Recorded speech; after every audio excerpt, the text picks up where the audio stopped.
Greetings, ladies and gentlemen, I'm GC Smith, and welcome to a World of Warcraft Legion beta video. And today we're going to be taking a look at the 12 unique class necklaces that dual crafters will be able to make in Legion. Now, all of these things are subject to change. It is in the Legion beta, but I want to start off this video by going over the stuff that is consistent between each of these necklaces, because there is one for each class. I don't want to have to go over the things that are shared between each necklace over and over again. So we're going to take a look at the generic base necklace and then talk about the more unique class effects. So the generic base necklace can be crafted at level 1 in dual crafting, and gets easier to craft as you rank up that particular recipe. So each of the recipes will have a rank 1, rank 2 and rank 3 that you unlock in the various ways that you can unlock things in Legion regarding professions, and one of the ingredients, the main gem, will go down by the amount you need by 2 each time. So in the example of the Sorcerous Shadowruby Pendant, it goes from 8 Shadowruby at level 1 to 6 and then down to 4. Although each of these things does also require, each of these necklaces also requires other gems, Infernal Brimstone and Blood of Sargeras to craft, and the Blood of Sargeras and Infernal Brimstone especially are going to make these necklaces fairly expensive to craft. Each of these necklaces, also at its base item level, which is 100, has random stats, so a random distribution of secondary stats. I'm assuming 2 stats like it is in previous crafting versions when we've seen this kind of thing before. It has 687 stamina and a prismatic socket. They also each have a unique ability based on your class. Now, as we know with Obliterum, currently on the Legion beta, you can disenchant any item, or I say disenchant, you can obliterate any item that you've crafted with stats you don't like in the Obliterum Forge once you've done the quest line to unlock it. And each of those items that you get from it will upgrade another crafted item level by 5 item levels, and then will be able to, I think, be upgraded a maximum 10 times.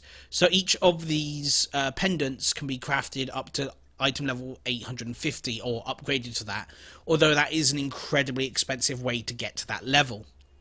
That said, some of these abilities might be incredibly powerful at that level, item level, assuming the abilities increase in potency, which is also likely. When you looked at the Legendary Ring in Legion, its effect almost doubled in that item level thing, so that could be a huge upgrade depending on the necklace. There's also the fact that necklaces in Legion won't have primary stats, so these may just be really good sources of secondary stats in general with its item level, and getting a free effect on some of these ones will be incredibly powerful.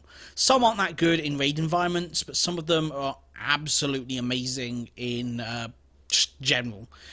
So it will be a bit more hit and miss depending on your class. That is assuming, of course, they allow these effects in raids. They may be turned off in raid instances, I'm not sure. If they are, then it's probably something more for casual people to work towards in the world environment. Or it may just be something people want to rush to at the beginning of the expansion to get their best in slot gear ready for raiding, because 850 is, I think, is on par with normal raiding, I think, which is not a bad item level to have in a slot already when progress starts. There's also the fact that each of these necklaces also has a prismatic socket, which, assuming dual crafters get a unique gem, will have a lot of bonus stats on it as well. So these things will be incredibly powerful in their item. Like, for their item level, these necklaces are probably incredibly powerful. Having both a prismatic socket and a on-use ability. Again, though, that ability is only really relevant if it's useful in a raid. But if it is, oh boy, it can be incredibly useful. So, first up, we're going to be looking at now to take a look at the actual unique abilities, we'll be starting with the Mage Necklace, the Sorcerous Shadowruby Pendant, and its unique ability is an on-use ability with a 5-minute cooldown. Cast a random damaging spell at your target. Now, apparently this isn't actually casting one of your mage spells, but instead is actually casting a spell from the list of internal spells for the necklace, although I've not really seen much evidence of that beyond people saying that's the case. And the one example I've seen is that it can do about 30 million damage, which is a huge damage cooldown. even on 5 minutes, that's pretty huge. So it's probably exaggeration, or they probably cast it on a low-level mob where they benefited from, you know, the stat squish buff based on past content. Which is probably how it did so much damage. But either way, it's probably a high damaging cooldown. It does have a 1.5 second cast time, and I'm not sure if haste will affect that at all in any way. But if it does a lot of damage, that necklace will be actually a reasonable cooldown to do every 5 minutes if it does a reasonable amount of damage. Next up, we have the Priest necklace. Blessed Dawnlight Medallion. This has a on-use effect, again, with a 5-minute cooldown. Heal yourself for 91,112 mana, health, and restore that exact same amount in mana. Again, this is an incredibly powerful ability, just for the mana restoration part, really, more than the healing. Healing's not going to be that big an issue, but mana regeneration could be quite good, and I'm not sure what size the mana pool gets to in Legion, but I imagine at 850, if that's restoring over 180,000 mana, that's probably a good percentage of your mana. Probably a very good percentage of your mana, even if it's only like 20% of your mana on a 5-minute cooldown, and if it's a lot more than 20%, oh boy, that's going to be a very powerful healing tool, or very good tool for the healers anyway, at least. To keep their mana up during a fight once every 5 minutes. The Warlock one is actually a passive ability that heals you for 174,000 health every time your summoned demon dies. Now, there is a bit of contention whether or not that will heal imps and stuff when they phase out or end their duration, and the other like temporary summon minions in demonology. But more likely it just means when your main demon dies, you heal for a lot. So it's not that good an ability, I guess, in PvE. Most raiding, you're never going to really have your demon die that often. But out in the world, when your healer demon dies and you're being overwhelmed, it could be a reasonable amount. But again, I guess it benefits you more if it does affect the imps. Because apparently 174,000 health is like 10% of your health, if that, at max level, where people's health pools are in the millions.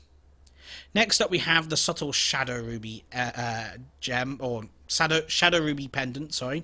This is the rogue one, and again it has a passive ability.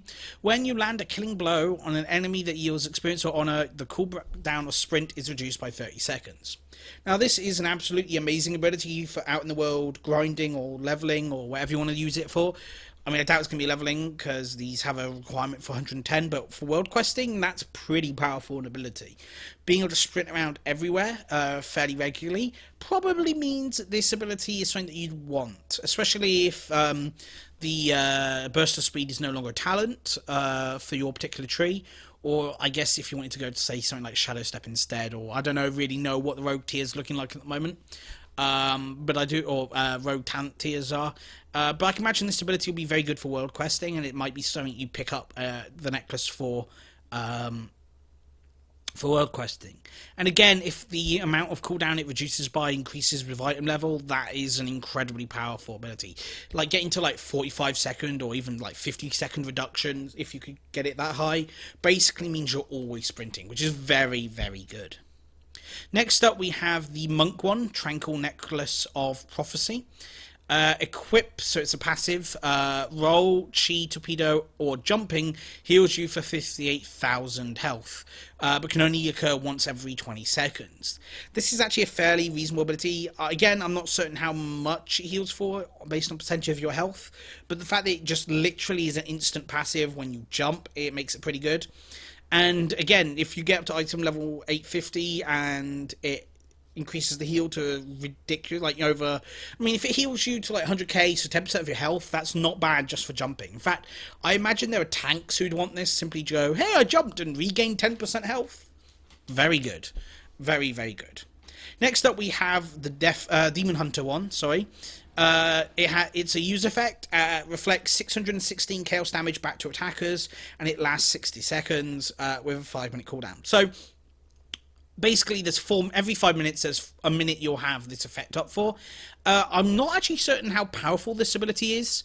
616 health damage is very little at max level, really. My personal opinion is this is probably better for tanking demon hunters, simply because it makes it easier to maintain threat. Any mob that deals damage to you is going to be taking damage themselves, which helps you keep threat because the damage they take, I guess, will be counted as you dealing damage to them, which again is amplified by your threat based on your passives of your spec, which is good. It's probably really good for tanking, and again, if the damage is ramped up based on your item level, then it could be maybe a 0.1% DPS increase. Not very big, but again, it's probably more for the threat it helps give you. And again, if it's reflect 616 damage, depending on what they actually mean, if it's actually they take you don't take that 616 damage, if it's genuinely reflected back at your enemy, so you don't take it at all, then it might be, again, useful. It's probably one of the weaker ones on here, though. I know there's going to be one that comes up later that's even weaker, based on its ability in raids. But still, I mean, I just don't know how to really evaluate it. It may end up being really good. It may be an effect that gets tuned up or down. I don't really know. But it could be incredibly good or bad. We just have to wait to see about that one. Again, I do think it's probably more tank-based for AoE pools, but we'll have to wait and see. Next up, we have the Druid Sylvan Maelstrom Amulet. It increases your versatility by rating by 1,000. This effect is tripled when outdoors. So in raids, it increases your versatility rating by 1,000, which at 110, I don't really know what effect that is, if any. But outdoors, it's increased by a lot more. So when you're not in raids or in buildings, whatever, it's a huge increase, which is good. And in raids, I guess it might be like a 1% DPS increase. I don't know. I have no idea what that rating is. If you know any better, please let me know in the comments below to make it more obvious to everyone else. Next up, we have the Intrepid Necklace of Prophecy.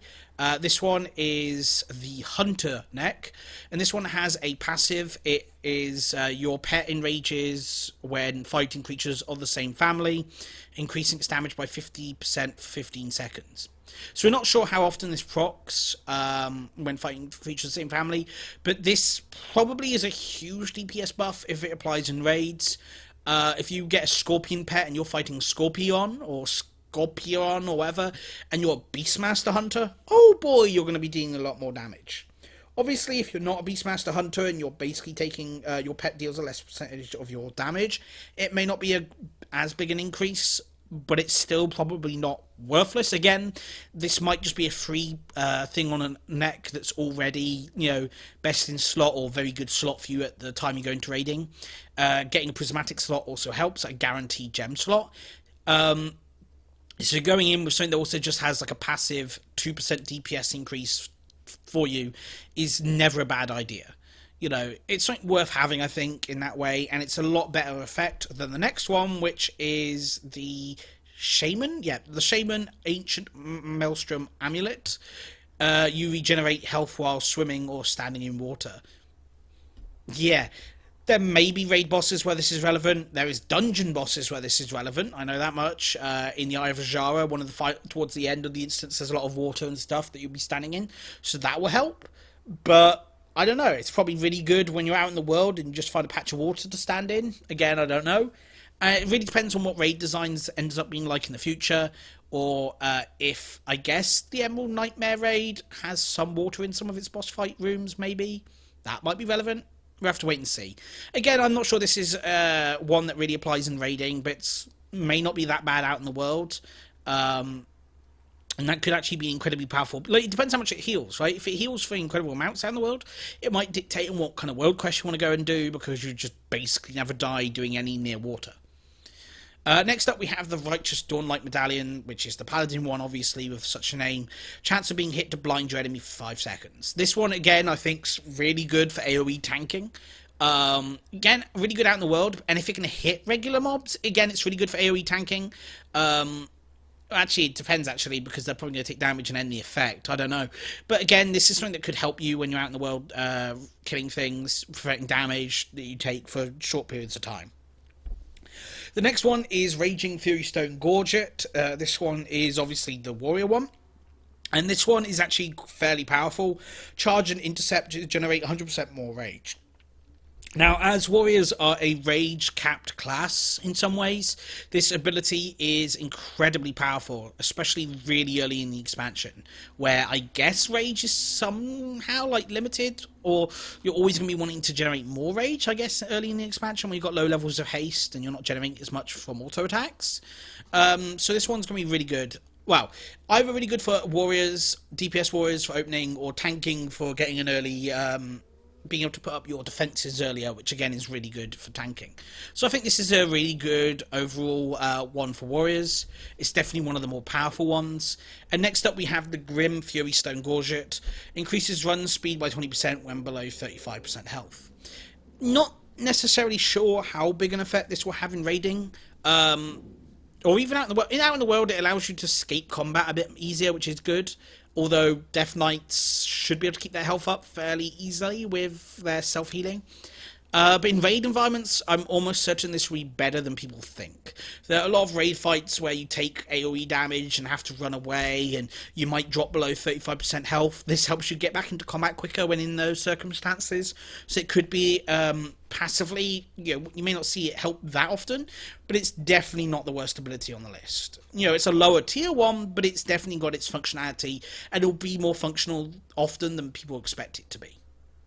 So that's my look at the 12 unique class-based dual crafting necklaces.